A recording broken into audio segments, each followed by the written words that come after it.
Diary, hello, it's the middle of May 2021 and this is a guided tour of my Cromemco Sys00.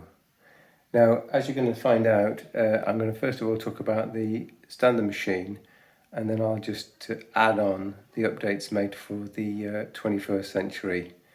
So to start from the beginning, this is a system that I bought in, I believe, about 1980. It could have been 1979, but I think it was 1980.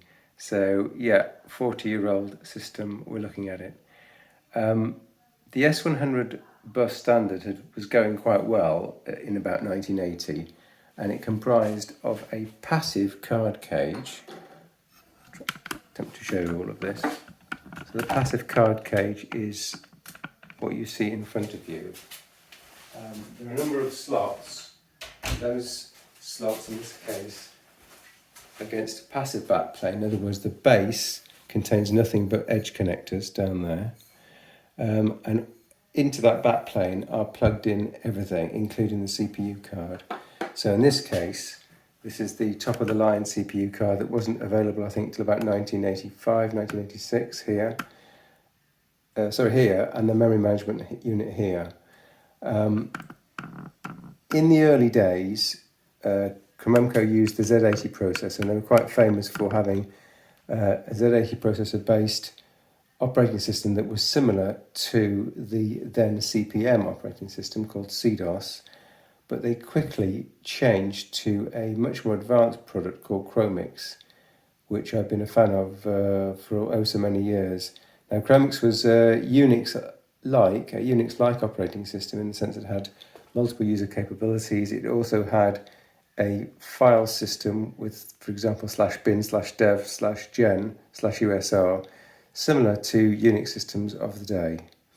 So let's just go through the components that you might have had in the 1980 system. Well, you would have had a single CPU card, you would have had some memory, and then you would have a floppy disk controller card, that's here.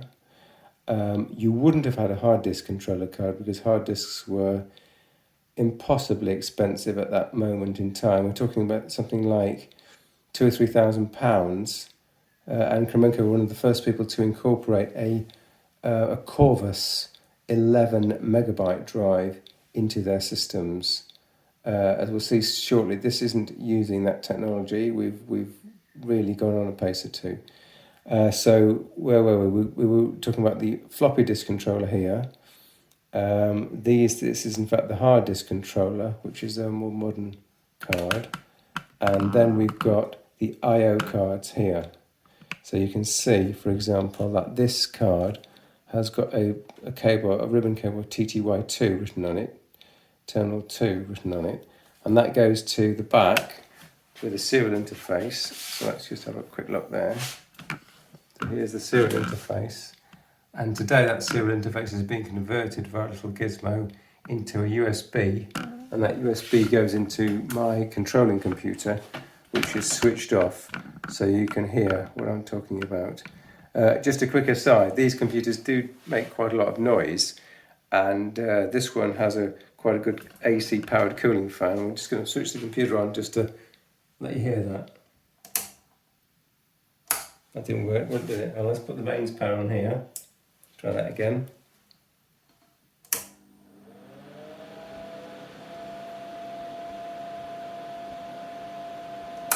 Yeah, not a noise you're going to forget.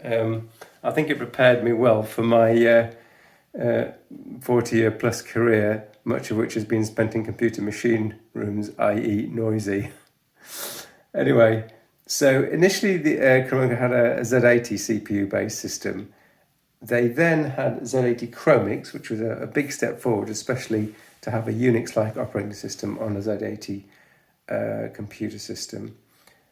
And then they went Motorola 68000. So initially they had a card called the DPU, and that was replaced by the card called the XPU. So the DPU had two processors. It had a Z80 and a Motorola 68000. And then years later than that, they had a card called the XPU. So that is the XXU. the XXU card is the latest and greatest card, and that's sitting here.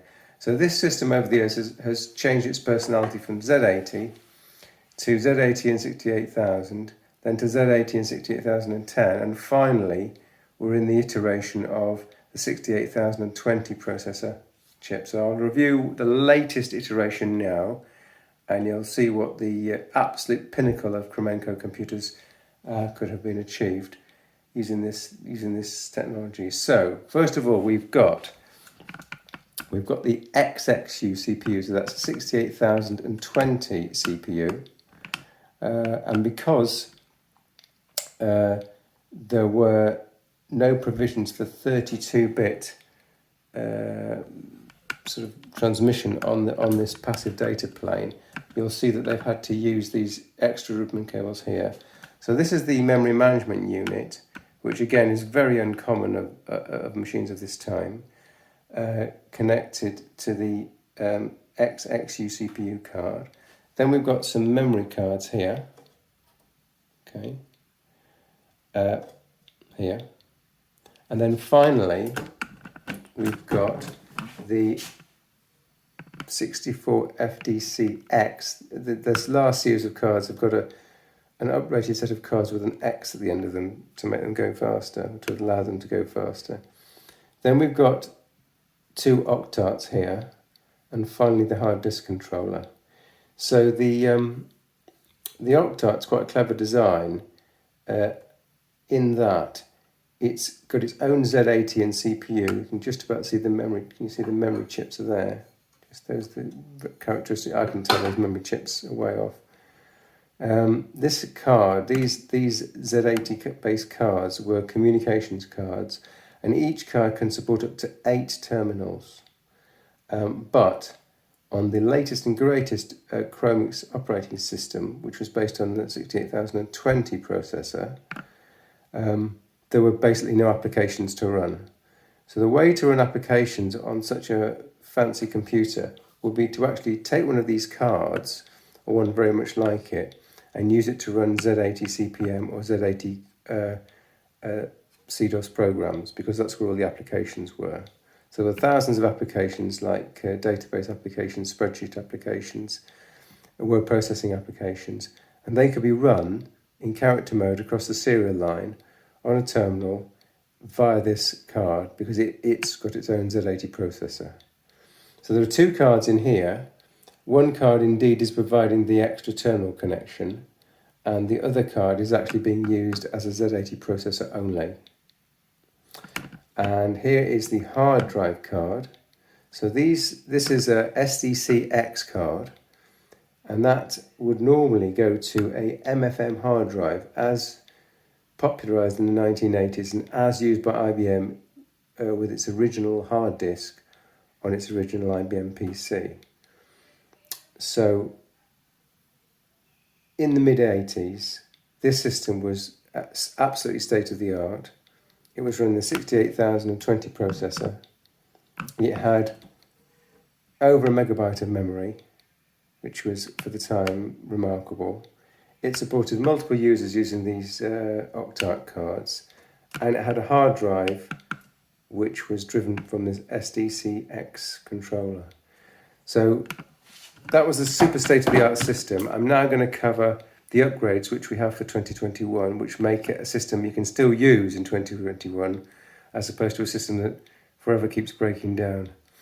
So the first modification I made was that we have a PC-based power supply here. Now, because of the fact that the annoying S100 bus requires an 18-volt power line, it's not totally foolproof, but this supplies all the 5-volt electrics for the computer, and you can see it just fits inside the case. I think with a bit more modding, I could actually completely remove this old transformer-based non-switching power supply with the traditional PC switched mode power supply, but have not done so. So all 5 volts, including any hard drives, any physical hard drives, will be powered from here, and that significantly increases your chance of your power supply surviving in the 21st century. The next major modification is these super duper enhancements here. So there are 3 drives crammed into the space of a single full width 5¼ inch drive. From the left we've got the hard drive emulation card. Then we've got the HXC floppy disk emulation card here, which can take a SD card.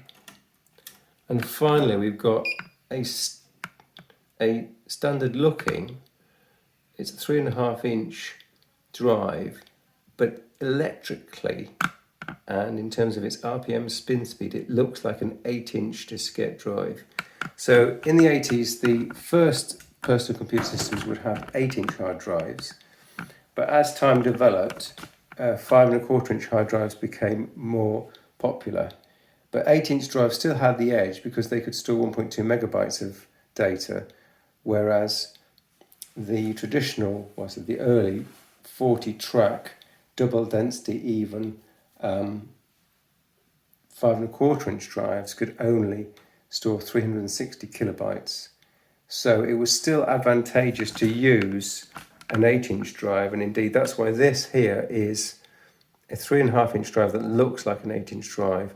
And I've laboriously, and I mean over 1,000 hours worth of work, converted every 8-inch drive, every 8-inch floppy drive to a 3½ inch drive format. So I've got a whole catalogue of 3½ inch drive diskettes which can be used here, but they look like 8-inch diskettes. So there you have it really. The modern modifications to make the system kind of more reliable is that there's no spinning media drives in this system. The floppy drives are either via the HXC emulator, this black thing that you can see here, and the hard drives, both hard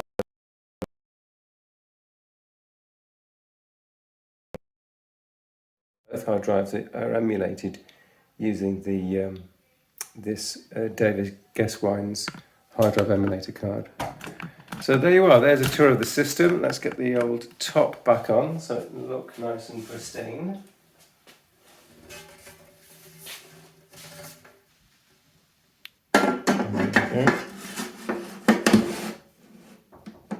And we will leave it there. Thanks for watching.